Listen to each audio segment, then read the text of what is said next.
even get to cross.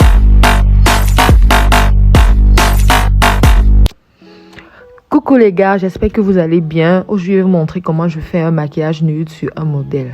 Tout d'abord, je vais utiliser la base pour préparer sa peau. Alors, comme base, je vais utiliser la base de chez Blossom Makeup Get a Grip. C'est une base adhérente.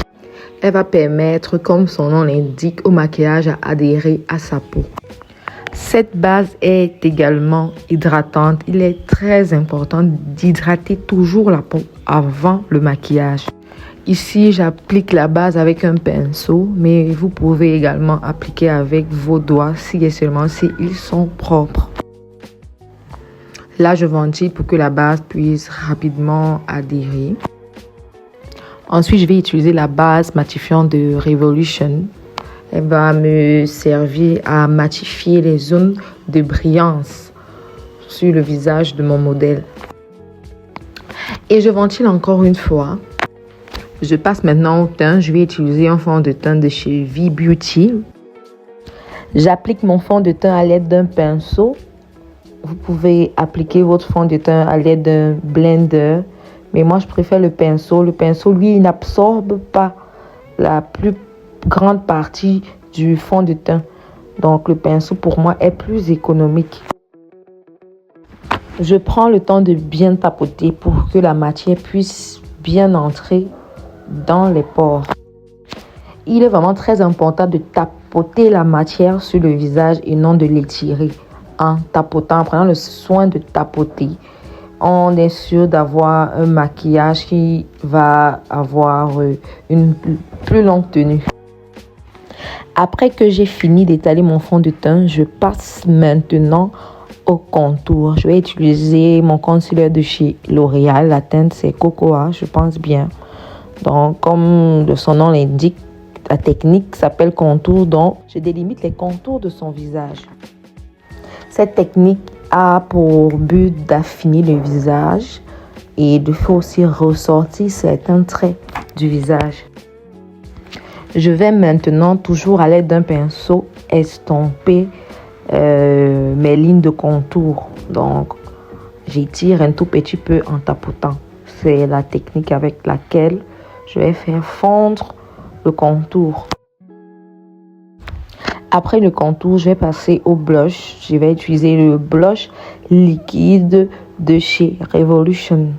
Donc, j'applique au-dessus des pommettes comme ceci. Je vais maintenant estomper mon blush toujours à l'aide d'un pinceau. Je tapote pour que la matière puisse bien pénétrer dans les pores. Je vais maintenant appliquer les concealers clairs. Ils vont me servir à non seulement illuminer le teint et aussi à cacher les cernes. Je vais utiliser les deux concealers de chez CoverGirl. Un qui rejoint sa teinte initiale et un autre un peu plus clair.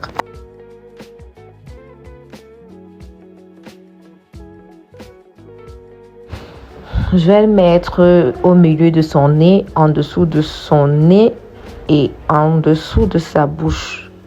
J'ai également à mettre au niveau de son front.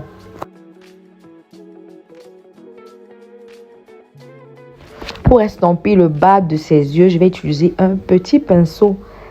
Le petit pinceau va me permettre de mieux travailler le bas de ses yeux pour bien camoufler les cernes et pour bien aussi travailler la couvrance du concealer. J'applique maintenant le concealer plus clair juste au début là. Ça va servir à donner un peu plus de lumière, un peu plus d'éclat au maquillage. Voilà le résultat après avoir travaillé le teint avec les matières liquides. Maintenant, je vais passer aux matières compactes. Je passe maintenant au baking. Je vais utiliser cette poudre libre de chez Viange. Alors, pour appliquer ma poudre libre, je vais utiliser une houppette. Je tapote pour faire bien pénétrer la poudre dans le concealer pour que les deux se fondent ensemble. C'est très important de bien tapoter. En tapotant bien, on veut à ce que le mélange se fasse. Et quand le mélange est fait, on est sûr de ne pas avoir le bas des yeux qui craque avec la chaleur ou quoi que ce soit. Je vais tapoter en dessous du nez, en dessous de la bouche, sur le front. Bref, sur toutes les zones où j'ai mis le concealer clair au préalable. Pour délimiter ces contours, je vais utiliser cette poudre libre de chez Glam. La teinte est un peu semblable à sa carnation. Pour le contour, je vais utiliser ma plaque de chez Ezekiel. Je vais utiliser cette teinte-là. Donc, je vais tapoter sur les zones où j'ai mis le concealer sombre.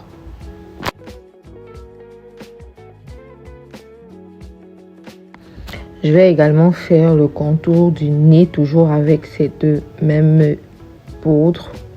Ça va servir à affiner son nez, à le rendre plus fin.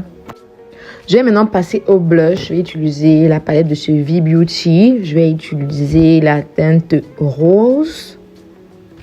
Celle-là que voici. Alors, ce que je fais, c'est de demander à mon modèle de sourire. Et quand elle sourit, je vois ses pommettes. Et c'est sur ces pommettes-là que je tapote ma coloration de blush.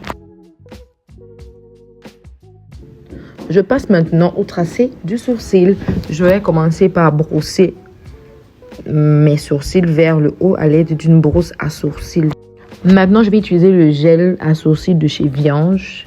Il va me servir à plaquer le sourcil. En le plaquant, il ne va pas bouger tout au long de la journée. Je vais maintenant utiliser le crayon de chez Didi. C'est un crayon marron. Voilà comment il se présente.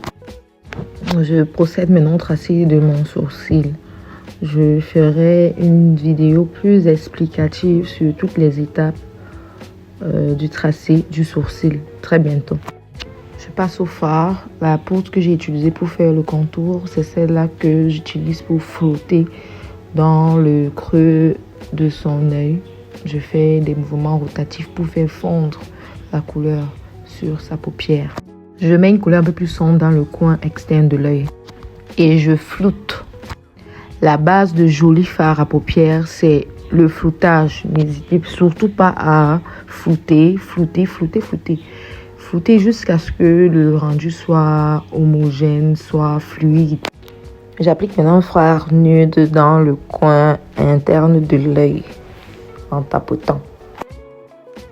Je vais maintenant utiliser ces pigments dorés que je vais mettre au milieu de son œil. Maintenant, à l'aide de mon eyeliner noir de chez Blossom, je vais tracer mon trait de liner.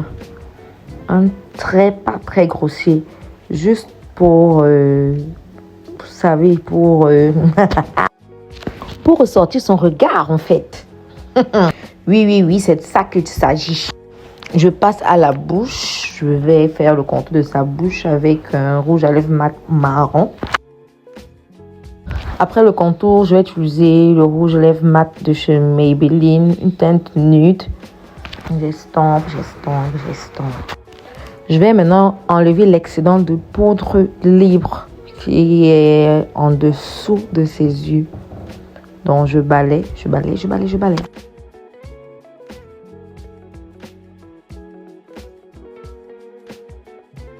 Je passe maintenant au fixateur. Le fixateur de chez Jolaz.